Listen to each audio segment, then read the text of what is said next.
Hola, hola, hola. No hay salida. Hola, hola, hola. ¿Se escucha bien? Ah, correcto. Bien. Vamos a continuar entonces el estudio de la carta pastoral de Tito. Ya estuvimos viendo pasados domingos, primera y segunda de Timoteo. Después arrancamos con la carta de Tito, que es una de las cartas pastorales que escribió Pablo. Habíamos dicho, para hacer un breve repaso, de que Tito fue una persona, un colaborador de Pablo muy cercano, el cual él envió a la isla de Creta para poner en orden las iglesias que hasta allí estaban un poco perdidas en muchos aspectos. Entonces Pablo le escribe a Tito dándole orientación acerca del orden que debía establecer. Hola, hola. Que debía establecer en esas iglesias. Primero que nada vamos a estar haciendo un resumen de la predicación anterior, así vamos enganchando, ya que tuvimos unos domingos de espera, porque tuvimos el grupo de Brasil que nos acompañó, grupo de evangelismo de Brasil, cual fueron una bendición los hermanos, pero tuvimos que hacer un compás de espera con la carta de Tito. La última oportunidad que se predicó sobre esta carta, predicó José, que predicó sobre la gracia de Dios allí en capítulo 2, versículo 11 al 15. Y hoy nosotros vamos a continuar en el capítulo 3 a partir del versículo 1.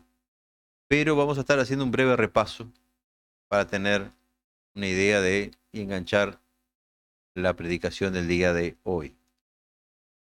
Por eso vamos a estar leyendo de vuelta el pasaje que predicó nuestro hermano, que dice así la palabra de Dios.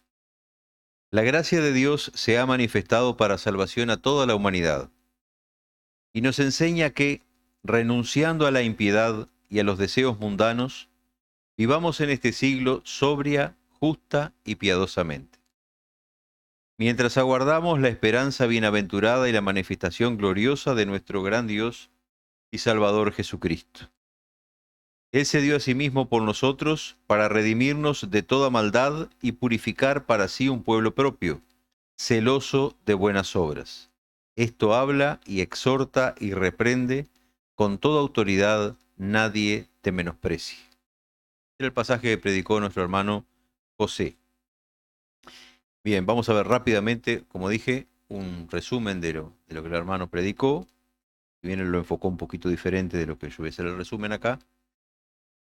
Eh, Dice este pasaje que la gracia de Dios, ¿qué es la gracia de Dios? La gracia de Dios es un favor inmerecido, un regalo, ¿verdad?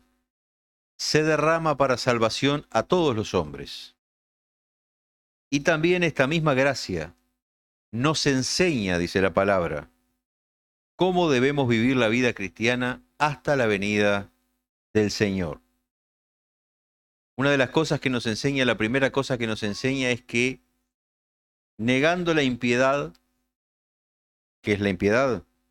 Es desapego, diferencia, rechazo hacia las cosas santas de Dios.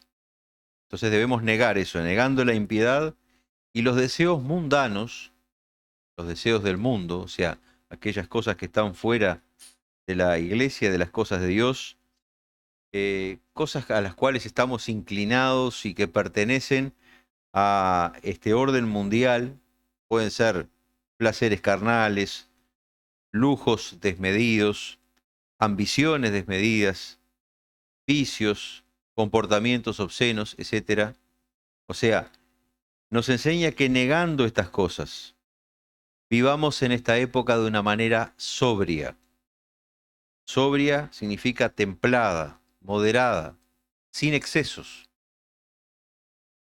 de una manera justa, que es una forma de, digamos, es la voluntad de dar a Dios y de dar al prójimo, a nuestro prójimo, lo que le es debido.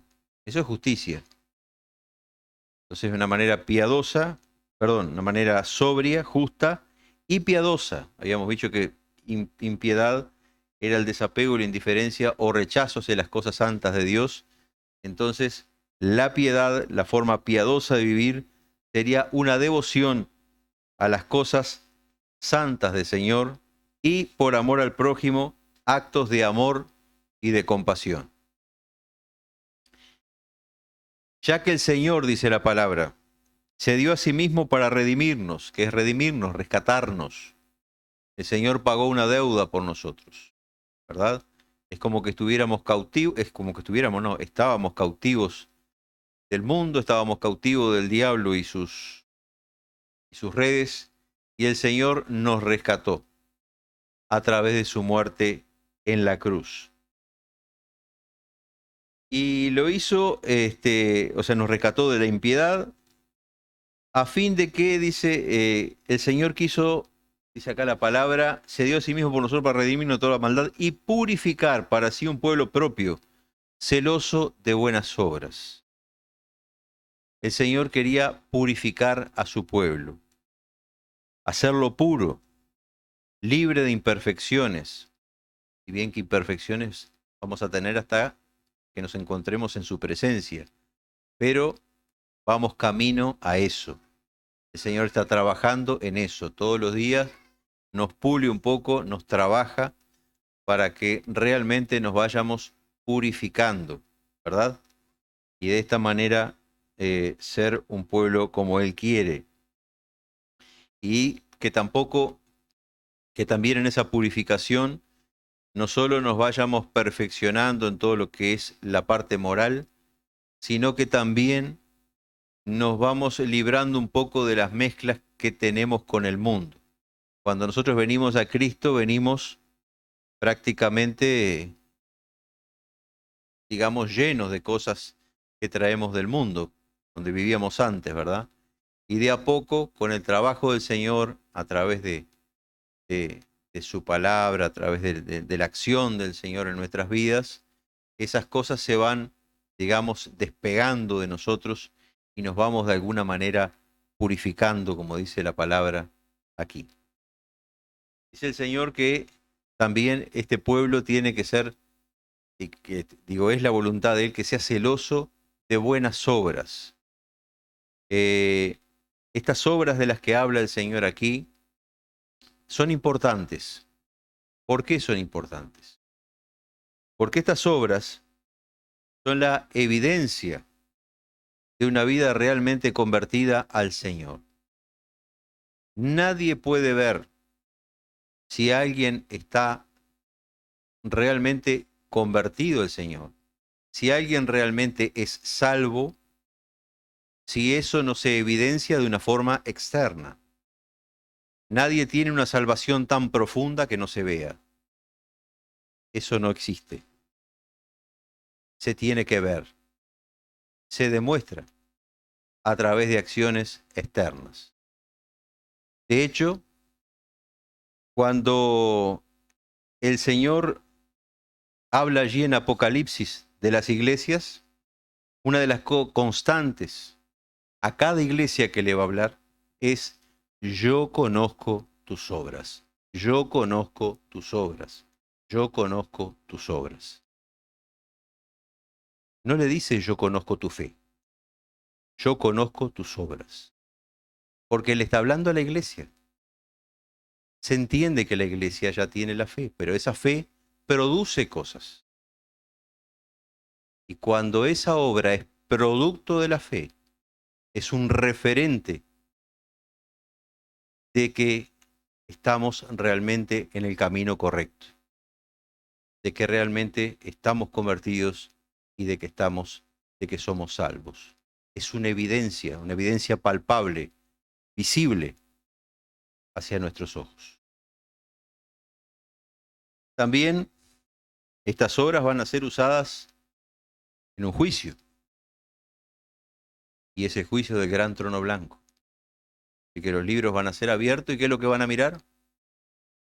Las obras. Entonces, no estoy acá haciendo apología de obras, hermanos. Estoy hablando de la obra que es consecuencia de una vida cristiana y la fe en el Señor como evidencia de esa vida. ¿Correcto? Para que quede bien claro. Bien. Esto es un poco la parte que el hermano, lo que le tocó predicar al hermano el otro domingo, hace 2 domingos atrás. Ahora vamos a ver en el capítulo 3, cuando Pablo continúa instruyendo a Timoteo en esa acción que él debía tomar con los creyentes de la isla de Creta. El versículo 1 del capítulo 3 dice: recuérdales que se sujeten a los gobernantes y autoridades, que obedezcan, que estén dispuestos a toda buena obra. El versículo 1. Bien. En la primera parte que leíamos, Pablo le decía a Timoteo a que les hable, les comunique lo que habíamos dicho al principio, ¿verdad? Sobre la vida piadosa, eso, ¿no? Que los exhorte, o sea, que los enseñe, los confronte y los reprenda, los frene, los corrija sobre lo que habíamos hablado. En esta parte, Pablo le pide que les recuerde, que les recuerde. O sea, que las cosas se mantengan presentes en la mente de los creyentes. Y lo primero que quiere Pablo es que las personas recuerden es que sean obedientes a los gobernantes, a las autoridades en general. La obediencia, hermanos, es fundamental en el camino del Señor para todos los creyentes y en todos los ámbitos. El Señor dice en una parte de su palabra, dice: obediencia quiero y no sacrificio. El Señor dice: quienes son mis amigos obedecen mis mandamientos. La obediencia es fundamental en el camino de Dios y para transitarlo como Dios quiere. El mayor ejemplo de obediencia lo tenemos nada más y nada menos que con el Señor Jesús. Filipenses 2:8 dice: y estando en la condición de hombre, se humilló a sí mismo, haciéndose obediente hasta la muerte y muerte de cruz. La muerte de cruz realmente era un grado supremo de obediencia, porque suponía 2 cosas importantes. En primer lugar, un gran sufrimiento físico. ¿Ustedes se imaginan lo que es ser crucificado en una madera con clavos en los brazos, en las piernas? Realmente es algo muy, muy doloroso, sí. Muy dañino, ¿no?, al cuerpo. Y lo segundo, en lo espiritual, la cruz significaba morir cargando con toda la maldición por los pecados de la humanidad. Cristo murió cargando nuestros pecados, murió cargando nuestra maldición. Era una maldición. Dice Gálatas 3:13 que Cristo nos redimió de la maldición de la ley y fue hecho por nosotros maldición. Dice: porque está escrito: maldito todo el que es colgado en un madero. O sea que Cristo no murió por acaso en una cruz. Lo podían haber matado a lanzazos. Podía haber muerto de otra manera. Pero murió colgado en un madero, en una cruz.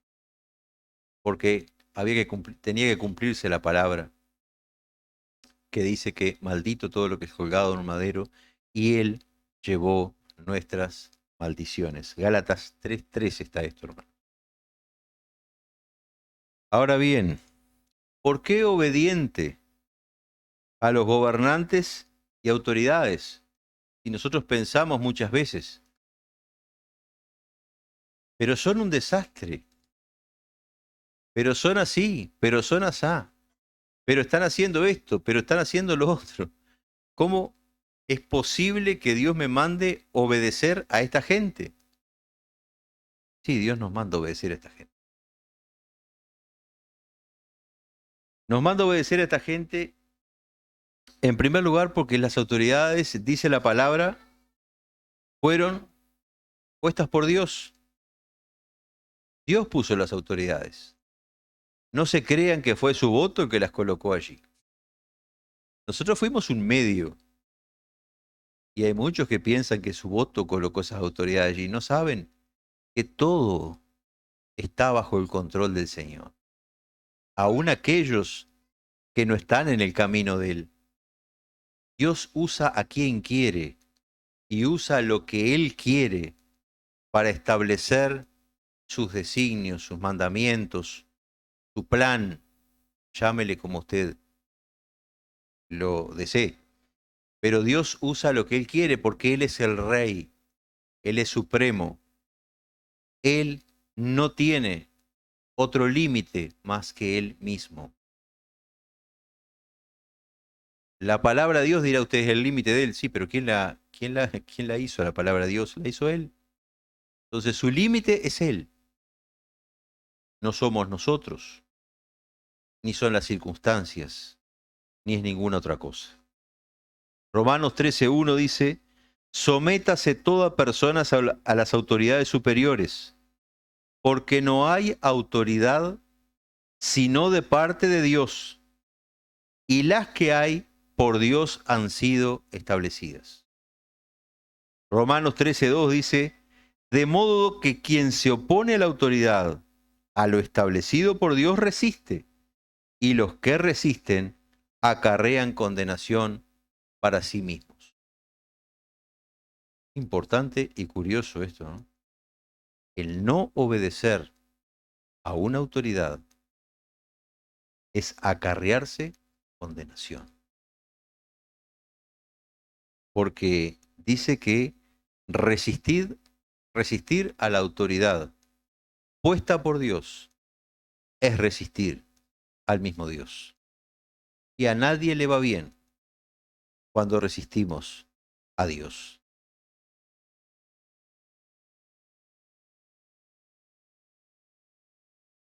En primer lugar, podemos colocar como ejemplo que el mismo Jesús fue obediente a la autoridad. Jesús, aunque no tenía necesidad, era el Hijo de Dios. Era Dios caminando en esta tierra, era Dios hecho hombre. Se sometió, por ejemplo, a pagar impuestos. Mateo 17:24 dice, cuando llegaron a Capernaum, se acercaron a Pedro los que cobraban las 2 dracmas. No sé cuántos son 2 dracmas. Y si le preguntaron, ¿vuestro maestro no paga los 2 dracmas? Él dijo, sí. Yo no sé tampoco, este sí de Pedro, si sabía que Jesús iba a pagar o no, pero por la duda creo que lo comprometió. No, pero él sabía de alguna manera que Jesús este impuesto lo iba a pagar. Dice, al entrar en la casa Jesús le habló primero, diciendo, ya sabía lo que venía Pedro. ¿Qué te parece, Simón? Los reyes de la tierra, ¿de quiénes cobran los tributos o los impuestos? ¿De sus hijos o de los extraños? Pedro le respondió, de los extraños. Jesús le dijo, luego los hijos están exentos. Sin embargo, para no ofenderlos, ve al mar, echa el anzuelo y toma el primer pez que saques. Ábrele la boca y hallarás una moneda. Toma, dásela por mí y por ti. Pedro todavía ligó que le pagara el Señor el impuesto. O sea, que obedeció por Pedro. Pedro se ve que no tenía los 2 dracmas, pero el Señor los tenía. Y allí el Señor le proveyó a Pedro. Lo segundo que nos habla este primer versículo es que estemos preparados para toda buena obra. ¿Se acuerdan que en lo anterior habíamos dicho en el pasaje que predicó el hermano que el Señor quería un pueblo celoso de buenas obras? Y aquí vuelvo a repetirlo. En el capítulo 3, versículo 1, la segunda parte, dice que estemos preparados para toda buena obra. ¿Qué sería la buena obra con las autoridades? Porque estaba hablando de obedecer las autoridades. Bueno, sería hacer todo lo que es bueno para poder colaborar con esas autoridades. Por causa de dos cosas. Una de ellas, el mandato de Dios de obedecer las autoridades, y otra, por causa de nuestro testimonio ante el Señor por nuestra obediencia y ante los hombres, para que vieran que el pueblo de Dios es un pueblo ordenado, obediente, un pueblo que realmente merece confianza. Y este buen comportamiento de su pueblo ante las autoridades, ¿glorifica a quién? A Dios. Porque es feo que de repente las autoridades, y es dañino para la iglesia, digan, con aquello no tenemos nada que ver, no queremos saber de nada porque esta gente nos resiste a todo es un problema con ellos, realmente son gente difícil, son ciudadanos difíciles de tratar, pero cuando el pueblo de Dios es un pueblo obediente a las autoridades, que colabora con las autoridades, eso atrae de alguna manera la simpatía y atrae también muchas veces que las autoridades, la actitud de las autoridades sea una actitud benevolente para con el pueblo de Dios por causa de su comportamiento. Y, como dije, glorifica a Dios, porque es Dios quien manda hacer todas estas cosas, ¿verdad? Dice Romanos 13:13, dice, hablando de las autoridades, porque los magistrados, dice, no están para infundir temor al que hace el bien. El magistrado es una autoridad, es un juez, sino el malo. Dice, ¿quieres pues no temer la autoridad? Haz lo bueno y tendrás ¿qué dice la palabra? Alabanza de ella. Eso lo dice la Biblia. Romanos 13:4 dice, porque es servidor de Dios para tu bien. Dios lo dice. Hay jueces que ni quieren saber de Dios, pero acá dice que es un servidor de Dios para mi bien. ¿Por qué? Porque ni él sabe que está sirviendo a Dios o ella, una jueza, si es una jueza. No saben, pero están puestos ahí por el Señor y están para servir a Dios en lo que Dios quiera, porque Él hace lo que Él quiere, con quién quiere, cuándo quiere, cómo quiere. Así es Dios. Muchas veces no estamos acostumbrados a esta idea. Estamos acostumbrados de que Dios es una especie de presidente que está ahí arriba, que está limitado por ciertas cosas y a veces hasta por nuestros deseos o nuestro... No, Dios no es así, hermano. Dios es rey. Nosotros no tenemos la conciencia de un rey, nunca tuvimos ninguna. Pero es bueno que le vayamos pidiendo al Señor que nos enseñe a tener la conciencia de lo que es tener un rey. Un rey hace lo que quiere, nada lo limita. Me quedó la enseñanza del hermano de Río Janeiro cuando vino el otro día acá y nos hablaba sobre la oración del Padre Nuestro en la reunión de hombres. Así que las mujeres no lo escucharon a esto. No ser que algún marido se lo haya comentado, no creo.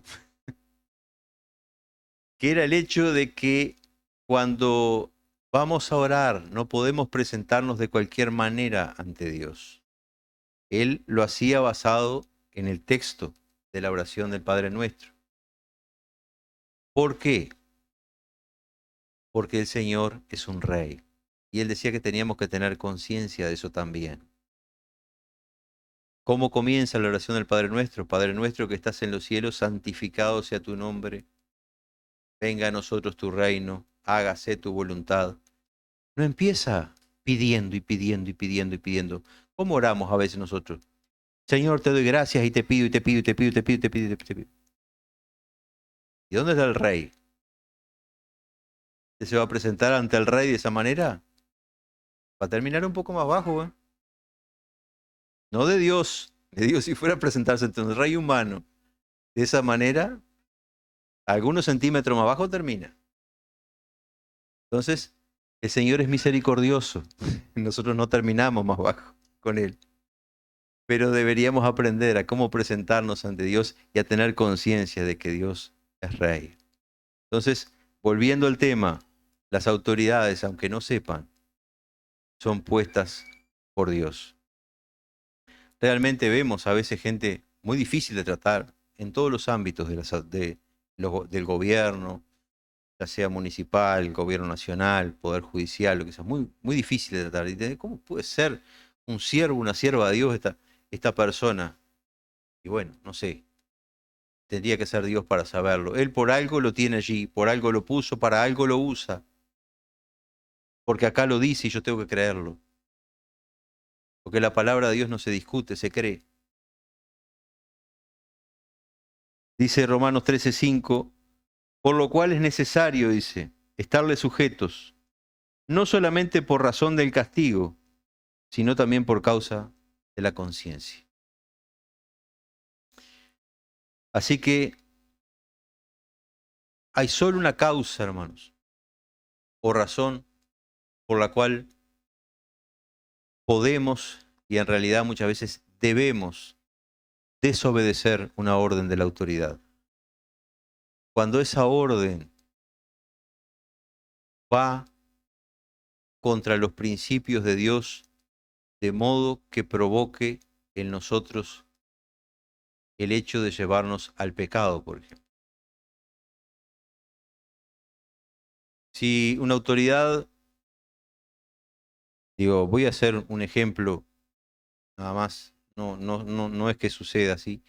Una autoridad pretende que matemos, o que robemos, o que injuriemos, lo llevan ante un tribunal. Y para condenar a alguien dice, tienes que decir tal cosa. Y usted sabe que es mentira lo que le quieren que diga. No, no lo voy a decir. ¿Por qué? Porque hay una ley por arriba. Esa autoridad fue puesta por Dios, pero tiene una ley por arriba. Una ley del mismo Dios que dice que yo no debo mentir. Entonces yo no puedo acatar esa ley. Cuando lo que las autoridades establecen nos lleva a pecado, y ustedes saben que el pecado nos separa de la presencia del Señor, ahí no podemos obedecer. O cuando la orden de esa autoridad, como ha pasado en muchos países comunistas, es para que neguemos la misma presencia del Señor, no la podemos obedecer. Muchos hermanos nuestros murieron porque intentaron que de alguna manera negaran la presencia de Dios. Y fueron torturados y aún son torturados en muchos países y aún mueren en muchos países, intentando hacer que esos hermanos nieguen la presencia del Señor. Y ellos no la niegan y está bien que no la nieguen. En esos casos, hermanos, sí,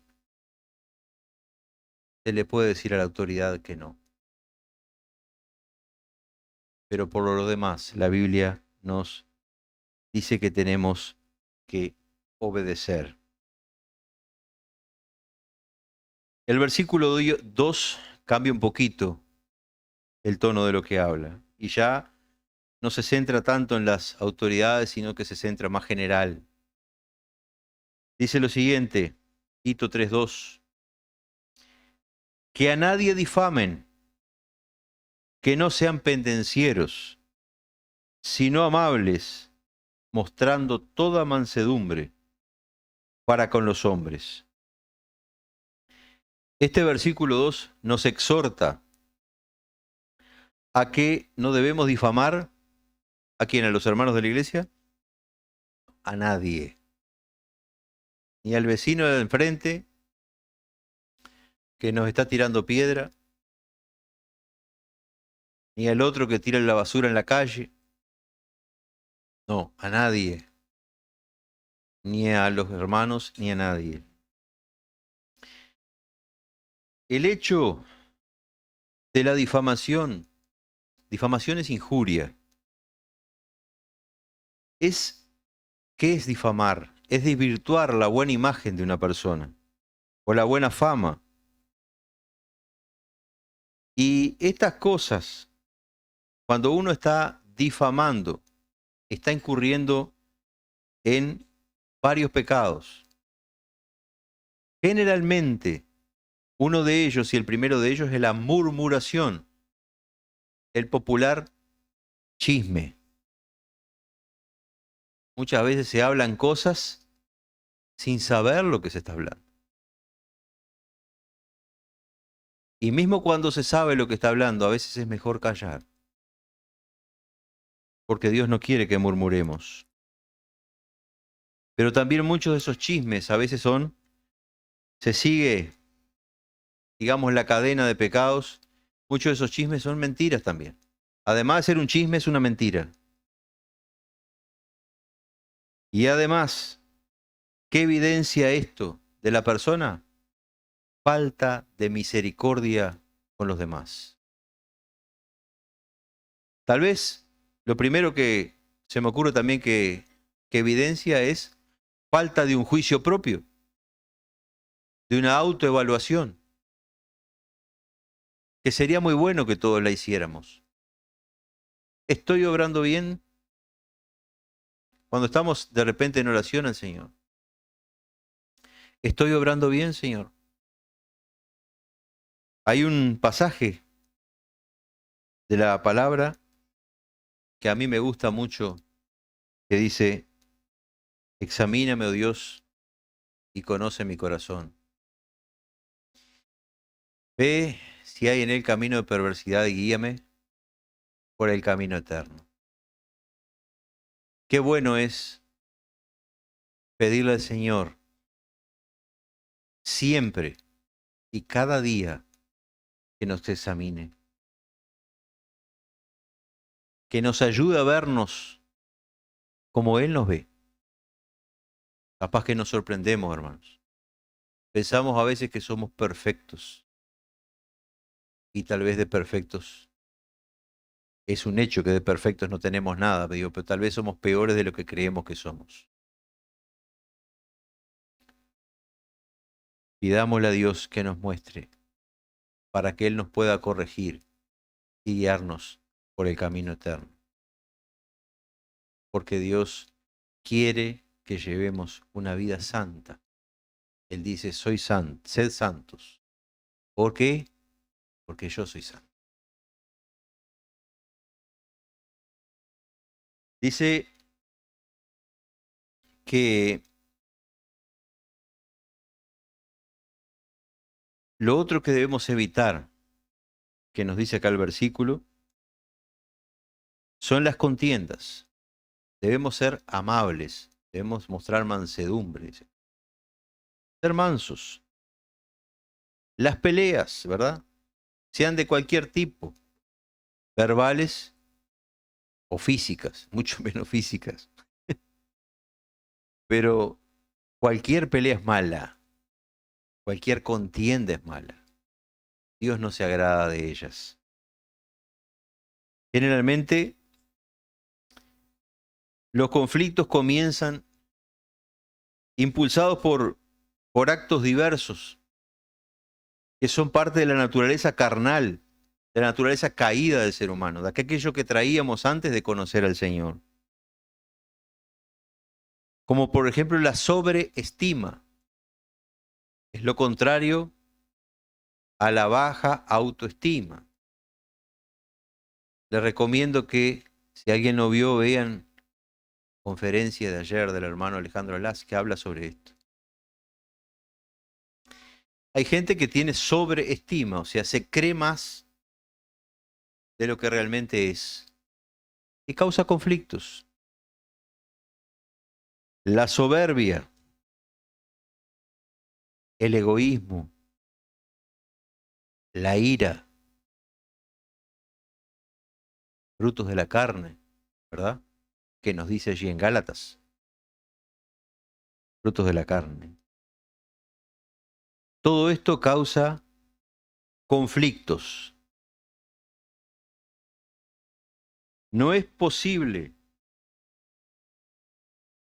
o no debería serlo, que una persona que fue convencida por el Espíritu Santo de pecado, de juicio y de castigo, como dice la palabra, y que ha decidido aceptar la salvación que ha venido de Dios, continúa obrando en su vida y viviendo como que no hubiera pasado nada. Eso no es posible, hermano. Tiene que haber un cambio, tiene que haber un quiebre, tiene que haber un antes y un después. Tiene que haber un marco que marque la diferencia, y no estoy hablando de mí. Eh,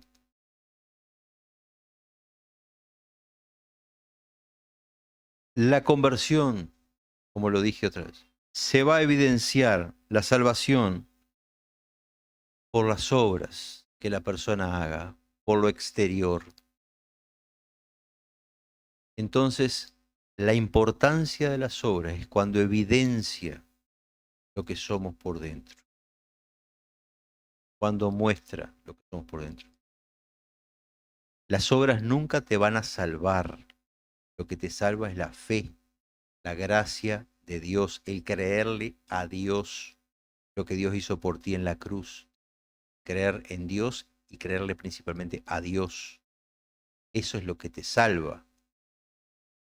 Pero la obra evidencia esa salvación en tu vida, la muestra al mundo, al exterior. Deja que se vea. Para culminar, simplemente sobre lo que hablamos voy a leer algunos versículos bíblicos que respaldan lo que hemos estado hablando. Santiago 1:19 dice: por esto, mis amados hermanos, todo hombre sea pronto para oír, tardo para hablar, tardo para airarse, evitar conflictos. Porque la ira del hombre, dice, no obra la justicia de Dios. Una persona que está airada no está actuando como Dios quiere que lo haga. De hecho, como dije, la ira está catalogada como un fruto de la carne. Tampoco, también les voy a decir algo. No es, tampoco se pongan raros si un día se sienten airados porque no es tan incomún que lo sientan. Pero la palabra de Dios dice: airaos, pero no pequéis. Que nos podamos enojar algún día no es malo, no es pecado que te enojes. El tema es que ese enojo esté bajo control, que no se te vaya de las manos el enojo, que ese enojo no vaya a la agresión a los demás, que ese enojo no sea causa de una contienda con otra persona. Lo tienes que tener bajo control. ¿Quién nos ha enojado y se sigue enojando por muchas cosas? Y algunos tenemos un carácter un poco fuerte. Yo soy una persona de carácter fuerte, lo tengo bastante dominado. A veces se me escapa un poco, pero está.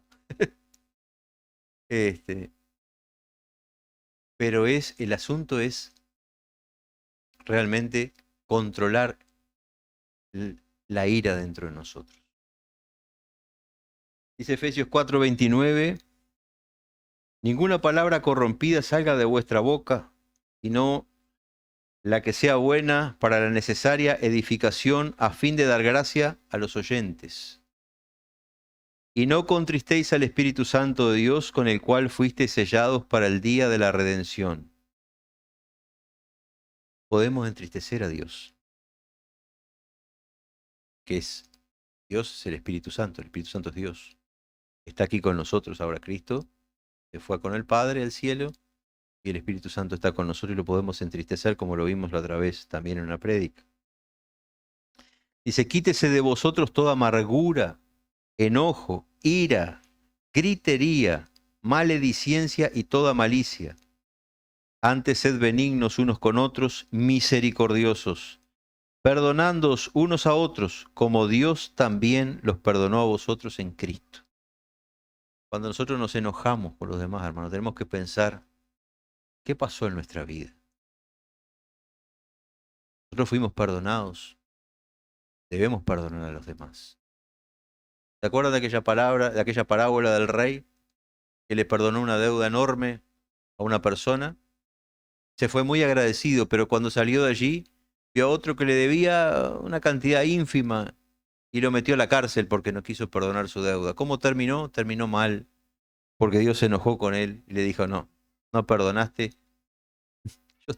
te retiro el salvoconducto, vuelve a tu posición original. Eso es lo que dice la parábola. Entonces, debemos hacer con los demás como Dios quiere. Digo, hacer con los demás como Dios hizo con nosotros. Con nosotros, ¿verdad? Dice Mateo 11:29, llevad mi yugo sobre vosotros y aprended de mí que soy manso, dice el Señor, y humilde de corazón. ¿Y qué es lo que vamos a encontrar para nuestras almas? Descanso, descanso. O sea que el ser manso y humilde, hermanos, tiene su recompensa. No es solo, uy, me aguanté el enojo y aquí me quedo y te quedas nervioso y aquello que parece que sos una olla a presión que va a estallar hasta que te... No, no, no. Dice la Biblia que descanso para el alma va a venir cuando te frenas. Pues si te acuerdas lo que Dios hizo por ti, decir, bueno, obré bien, el Señor hizo esto por mí, yo así es que debo... Entonces el alma descansa, ¿verdad? El alma descansa, descansa en el Señor. Filipenses 4:8 dice, por lo demás, hermanos, todo lo que es verdadero, todo lo honesto, todo lo justo, todo lo puro, todo lo amable, está dentro de todas estas cosas buenas, todo lo que es de buen nombre, si hay virtud alguna, si hay algo digno de alabanza, en esto pensad. A veces andamos con nuestra mente ocupada en mucha cosa mala. Y la Biblia nos exhorta a pensar en todo lo bueno. Y dentro de todo lo bueno, eso que hay para pensar, todo lo amable también. Primera de Timoteo 3:3, que ya lo vimos, cuando está hablando sobre las condiciones de los ancianos, dice, no dado al vino, que otra cosa no debe ser un anciano, no pendenciero, no codicioso de ganancias deshonestas, sino amable, apacible, no avaro. Recalcando el tema de la amabilidad, ¿verdad? Segunda de Timoteo 2:24 dice, porque el siervo del Señor no debe ser contencioso, sino amable para con todos, apto para enseñar, sufrido. Santiago 3:17, pero la sabiduría que es de lo alto, o sea, de Dios, es primeramente pura, después pacífica, amable, benigna, llena de misericordia y de buenos frutos, sin incertidumbres ni hipocresía. Santiago 1:19, ya lo vimos. Por esto, mis hermanos, sea todo hombre sea pronto para oír, tardo para hablar, tardo para airarse. Y a veces primero nos airamos y tenemos las cosas en diferente orden, ¿no? Después hablamos y por último, si tenemos ganas, escuchamos. Y es todo al revés. Primero, el oído. Esto es lo primero que tiene que... Cuando está hablando con otra persona, lo primero que tiene que usar es esto.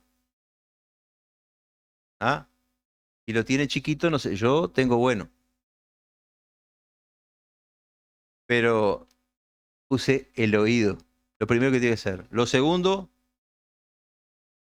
hablar. Y después, ¿sabe lo que hace? Controle su ira. Dice, debe ser tardo, dice, para irarse. O sea, debe demorar el enojo. Para enojarlo a este realmente, tienes que ir bastante lejos. Bueno, estar manso como el Señor nos manda, ¿verdad? Dice Gálatas 5:24, pero los que son de Cristo han crucificado a la carne con sus pasiones y deseos. Son pasiones. Y por último, dice Santiago 2:18, hablando de la evidencia, como habíamos dicho, de, de la salvación, ¿verdad? De estas obras que son evidencia de la obra de Cristo en nosotros. Dice, pero alguno dirá, dice, tú tienes fe y yo tengo obras. Muéstrame tu fe sin tus obras, y yo te mostraré mi fe por mis obras. Primera de Pedro, había otro versículo. Apártese del mal y haga el bien. Busque la paz y sígala. Busque la paz y sígala. Sea amable, sea manso, sea obediente a las autoridades, esté preparado para toda buena obra. Dios anhela un pueblo celoso de buenas obras. Dios anhela un pueblo purificado para Él. Él nos da la receta para eso. Él sabe que nosotros no vinimos preparados para eso, pero Dios nos prepara, Dios nos ayuda. Dios es el que hace las cosas, no somos nosotros. Es Él el que obra en nosotros, prepara, nos purifica, nos orienta, transforma. Dios los bendiga, hermanos. Néstor.